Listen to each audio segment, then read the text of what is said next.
La meditación de hoy es la dignidad de la persona.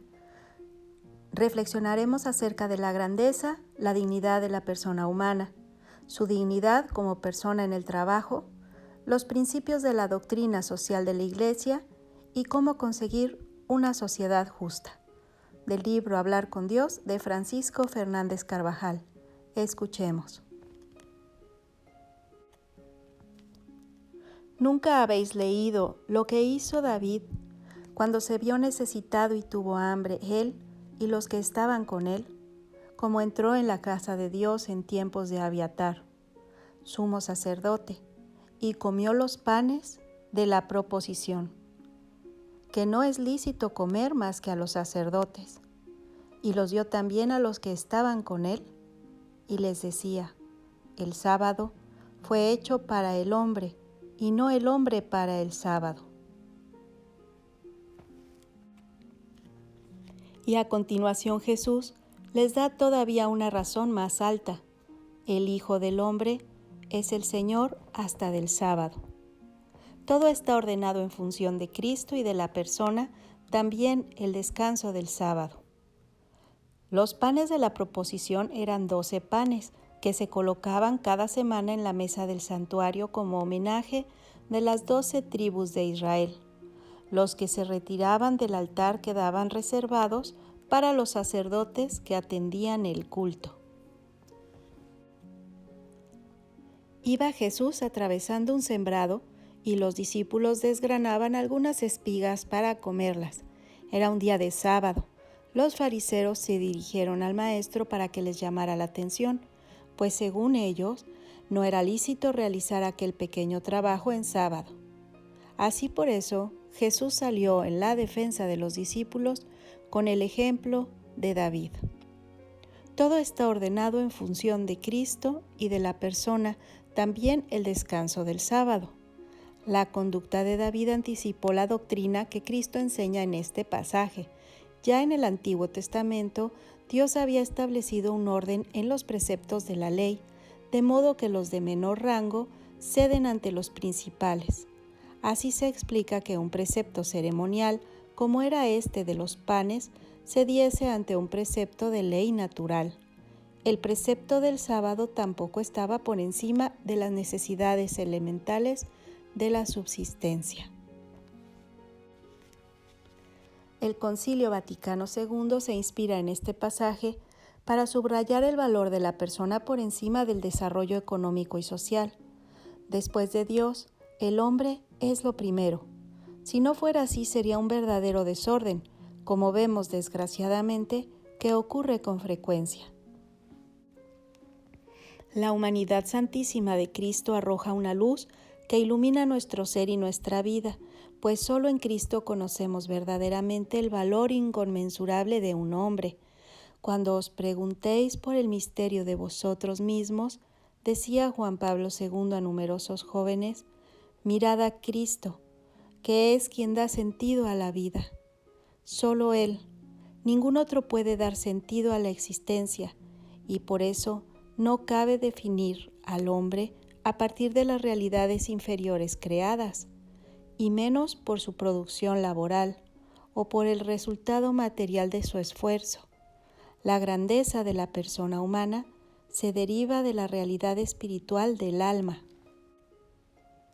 de su filiación divina, de su destino eterno, recibido de Dios, y esto la sitúa por encima de toda la naturaleza creada. La dignidad y el respeto inmenso que merece se les otorga en el momento de su concepción y se fundamenta el derecho de la inviolabilidad de la vida y la veneración a la maternidad. El hombre adquirió un valor nuevo después de que el Hijo de Dios, mediante su encarnación, asumiera nuestra naturaleza y le diera su vida por todos los hombres. Por eso nos interesan todas las almas que nos rodean. No hay ninguna que quede fuera del amor de Cristo, ninguna que alejemos de nuestro respeto y consideración. Miremos a nuestro alrededor a las personas que diariamente vemos y saludamos, y veamos en la presencia del Señor si de hecho es así, si manifestamos a los demás extra aprecio y veneración. La dignidad de la criatura humana como imagen de Dios es el criterio adecuado para juzgar los verdaderos progresos de la sociedad, del trabajo, de la ciencia, y no al revés. La dignidad del hombre se expresa en todo su quehacer personal y social, de modo particular en el campo del trabajo, donde se realiza y cumple a la vez el mandato de su Creador, que lo sacó de la nada y lo puso en una tierra sin pecado para que trabajara, y así le diera gloria.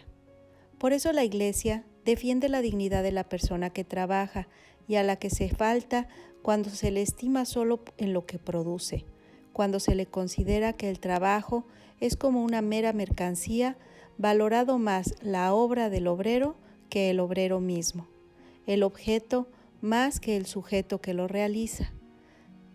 Juan Pablo II nos dice, cuando se utiliza como elemento para la ganancia, estimándolo solo en lo que lo produce.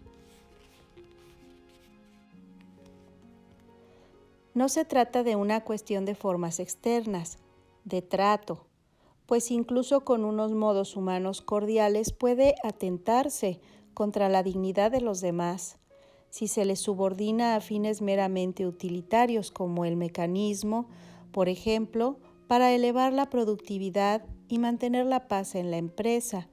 Hemos de venerar en todo al hombre imagen de Dios. Lejos estaríamos de una visión cristiana si en algo mantuviéramos una visión chata, pegada a la tierra.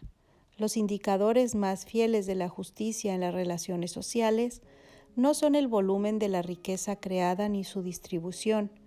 Es necesario examinar si las escrituras, el funcionamiento, los ambientes de un sistema económico son tales que comprometen la dignidad humana de cuantos en él despliegan su propia actividad.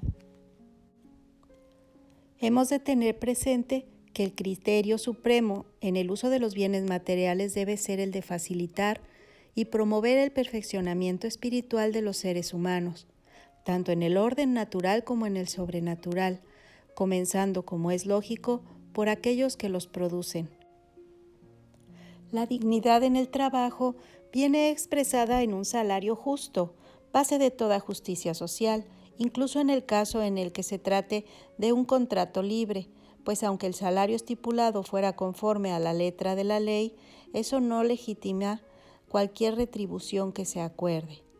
Y si alguien contrata y quisiera aprovecharse de una situación en la que haya excedente de mano de obra, por ejemplo, y pagara salarios contrarios a la dignidad de las personas, ofendería a esas personas y a su creador, puestas estas tienen un derecho natural, irrenunciable, a los medios suficientes para el propio mantenimiento y al de sus familias, que está por encima del derecho de la libre contratación. Otra consecuencia lógica es que todos tenemos el deber de hacer bien nuestro trabajo y no podemos rehuir de nuestro deber, no conformarnos con trabajar medianamente. La pereza y el trabajo mal hecho también atentan contra la justicia social. Y por último, es preciso tener presente que la finalidad principal del desarrollo económico no es un mero crecimiento de la producción, ni el lucro ni el poder, sino un servicio del hombre integral, teniendo en cuenta sus necesidades de orden material y las exigencias de su vida intelectual, moral, espiritual y religiosa. Esto no niega un campo de legítima autonomía para la ciencia económica, la autonomía que es propia del orden temporal, que llevará a estudiar las causas de los problemas económicos y sugerir soluciones técnicas y políticas.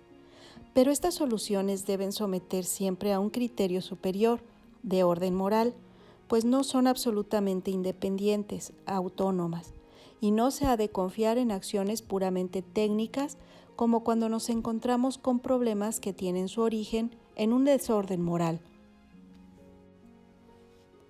Es largo el camino hasta llegar a una sociedad justa en la que la dignidad de la persona, hija de Dios, sea plenamente reconocida y respetada, pero este cometido es nuestro, de los cristianos, junto a todos los hombres de buena voluntad, porque no se ama la justicia si no se ama verla cumplida con relación a los demás, como tampoco es lícito encerrarse en una religiosidad cómoda, olvidando las necesidades de los otros. El que desea ser justo a los ojos de Dios se esfuerza también en hacer que la justicia se realice en los hombres. Debemos vivir con todas sus consecuencias en los campos más variados el respeto de la persona, defendiendo la vida ya concebida, porque allí hay un Hijo de Dios con el derecho de vivir que Él le ha dado y que nadie le puede quitar, a los ancianos, a los más débiles, para quienes hemos de tener entrañas de misericordia, esa misericordia que el mundo parece perder, como empleados, obreros, siendo buenos trabajadores, expertos y profesionales, o como empresarios, conduciendo muy bien la doctrina social de la Iglesia para que así la puedas llevar a cabo y en la práctica. También hemos de reconocer esta dignidad de la persona en las relaciones normales de la vida, considerando a quienes tratamos por encima de sus posibles defectos, como hijos de Dios y evitando hasta la más pequeña murmuración y todo aquello que pueda dañarles. Acostúmbrate a encomendar a cada una de las personas que tratas a su ángel custodio. Recomendaba San Escrivá de Balaguer para que le ayude a ser buena persona, fiel y alegre. Entonces será más fácil el trato y las relaciones ganarán en cordialidad, en paz y en respeto mutuo. El Hijo del Hombre es el Señor hasta del sábado. Todo debemos ordenarlo en función de Cristo, sumo bien, y de la persona humana, por cuya salvación Él se inmoló en el Calvario.